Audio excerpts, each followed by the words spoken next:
Listen to this damn Bilzerian scam. Listen to this Dan Bilzerian scam. That's going to get his property taken. Okay, around May 2018, Bilzerian purchases that Las Vegas property for $8.5 million. Now, they pay cash for the property, okay?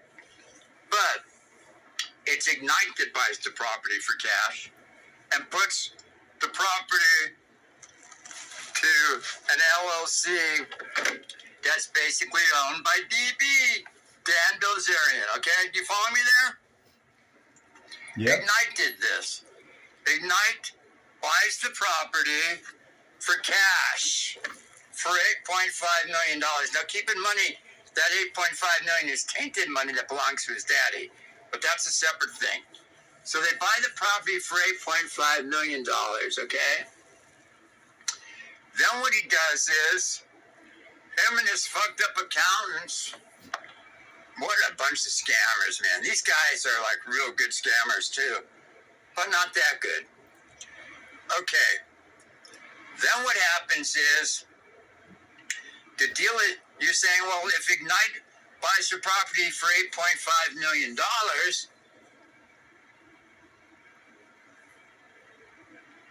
how can they do that? How can you use company money to just buy Dan Bilzerian a house? You can't.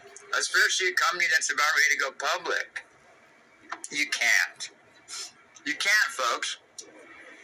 It's illegal. So, what do? They structure it this way, like typical con men. Well, they make it so it's a structured business deal. So they can't just say, we're using $8.5 million of company money to buy Dan Bilzerian a house with a nice big saltwater tank. So it's got to be structured so it looks legal. Okay. So what they do is, what scammers? They say, okay, we'll take the $8.5 million and we'll make it a loan. So we'll create a promissory note and it's going to have to be paid back at 5% interest, okay? Follow me here. To make it legal, they're going to have to charge 5% interest on the $8.5 million because it's got to be paid back. So 5% of $8.5 million, roughly monthly, over 30 years, whatever, works out to about $35,000 a month, okay? Whatever that is. So you say to yourself, okay, so Dan Bilzerian now should pay back $30,000 or $35,000 a month back to Ignite based on the promissory note so that everything is kosher, right? Wrong. Yeah. But here's where the scam comes in. Listen to this. Since Dan Bilzerian's a cheap fuck and doesn't want to have to pay that money back, what do? To make it look kosher, to you Zionist haters out there, the same guy, he's the same scammers, and Bilzerian and Paul Bilzerian know all this shit. They're in on it. What they do is they make it seem like Dan Bilzerian is renting the property back to Ignite for $30,000 to $35,000 a month, so that he doesn't have to technically come up with the $30,000 or $35,000 because Ignite now is renting the property back from Dan Bilzerian for $30,000 to $35,000 a month. So it's a wash, but that's complete bullshit. They were never renting the property back, and Dan Bilzerian was living in the property, okay? Now, to add insult to injury, what do these fuckers do? They list it on their tax return as the rental so that Dan Bilzerian can take advantage of all the write-offs and shit that comes with a rental and all the depreciation too. Because don't forget, Ignite's renting the property from Bilzerian. So now let's take full advantage of the Schedule E, C, whatever, Schedule C Now we can write off all this shit. So on top of that, they're writing all this shit off. Do you see how the scam works? It's simple.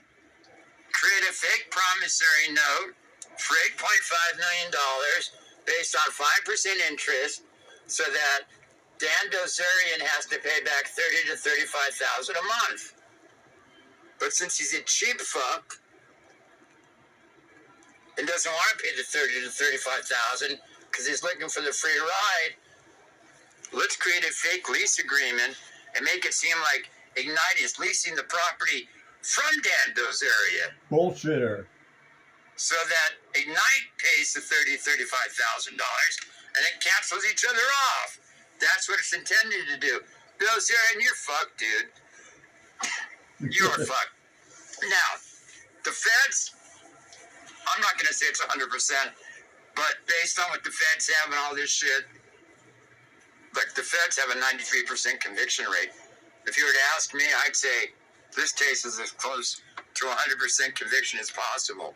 98, 99% chance you're going to convict these fucks.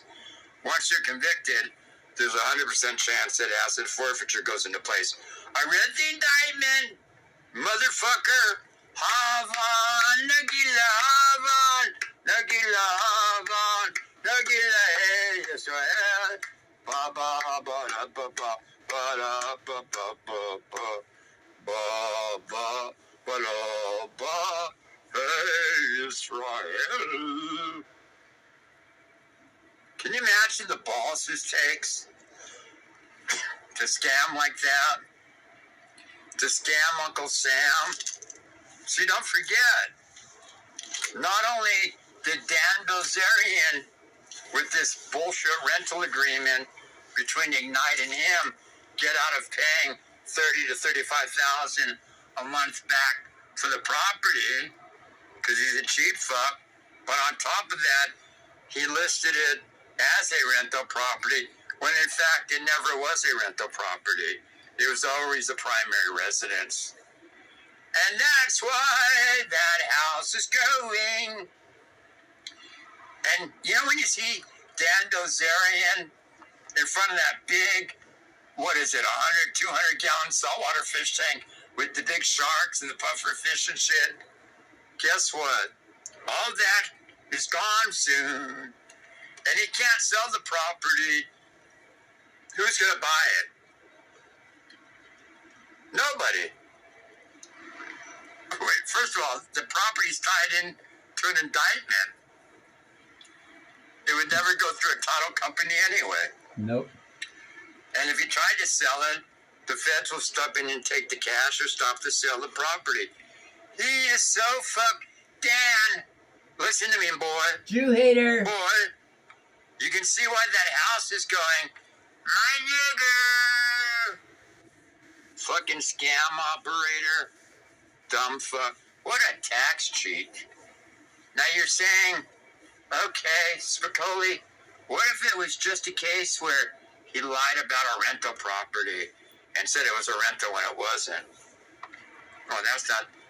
Well, if it was just a case like that, it's an administrative thing where he would just pay the IRS for being a tax cheat.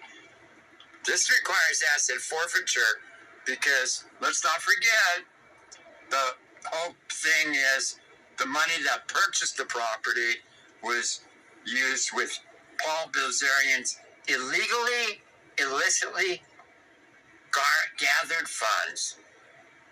And then Paul Bilzerian, at the same time during all this, is writing letters to the SEC saying, please don't garnish my Social Security.